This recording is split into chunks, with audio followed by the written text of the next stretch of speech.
নমস্কার, আবার চলে এসেছি আপনাদের সঙ্গে গল্প করার জন্যে।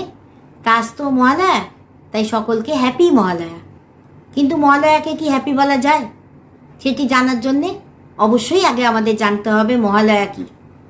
মহালয়া কথাটির অর্থ হলো মহানালয় বা মহান আশ্রয়। এক্ষেত্রে দেবী দুর্গাই হলেন আমাদের মহানালয়। পুরাণ থেকে মহাভারত এই মহালয়া নিয়ে বর্ণিত আছে নানা কাহিনী। যেমন রামায়ণ অনুসারে ত্রেতা যুগে রামচন্দ্র রাবণকে পরাজিত করার জন্যে অকালে দেবী দুর্গার পুজো করেছিলেন।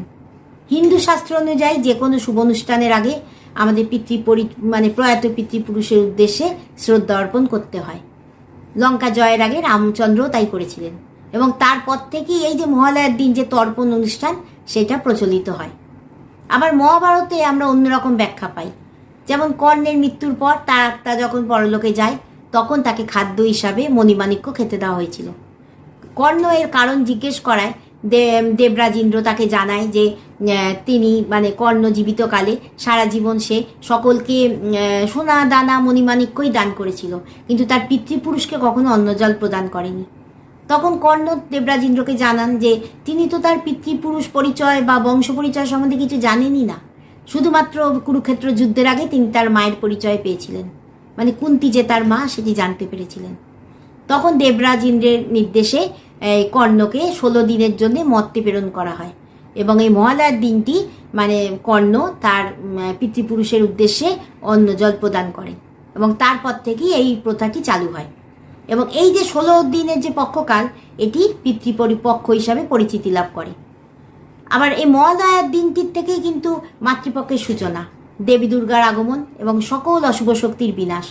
তাই মহালয়াকে শুভ বলাই যায়। আবার শাস্ত্র মতে কিন্তু এই মহালয়ার সঙ্গে দুর্গাপুজোর কোনো সম্পর্ক নেই। এই মহালয়া বা সর্বপিতৃ অমাবস্যা দিনটি হলো প্রয়াত পিতৃপুরুষের উদ্দেশ্যে তর্পণ শ্রাদ্ধ করার দিন।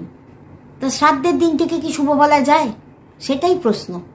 আবার তর্পণ শব্দটির উৎপত্তি হয়েছে তৃপ ধাতু থেকে, তৃপ প্লাস অনুট, অর্থাৎ তৃপ্তি সাধন, যাকে অশুভ না বলাই কাম্য। তৃপ্তি লাভ সর্বদাই শুভ। শাস্ত্র মতে চন্দ্রের উর্ধ্বাংশে রয়েছে অন্য একটি লোক, যাকে পিতৃলোক বলা হয়।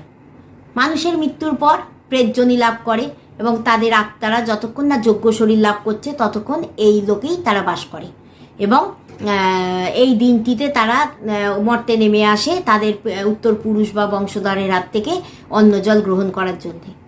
যেহেতু এখানে পিণ্ড লাভ করছে, পিণ্ডদান করা হচ্ছে, সেহেতু এটি একটি শ্রাদ্ধ অনুষ্ঠান। তা শ্রাদ্ধ অনুষ্ঠান কখনই তো শুভ নয়, এটিকে অশুভই বলা চলে। সব শেষে একটা কথাই বলা যায় যে মহালয়া শুভ না অশুভ এই নিয়ে যতই তর্ক থাক, এটি কখনোই হ্যাপি নয়। তা যাই হোক না কেন, আগামী পুজোর দিনগুলো সকলের খুব ভালো কাটুক, সুস্থভাবে কাটুক, এটি কামনা করে আজ শেষ করছি। তা আজ আসি, সকলে খুব ভালো থাকবেন, সুস্থ থাকবেন। নমস্কার।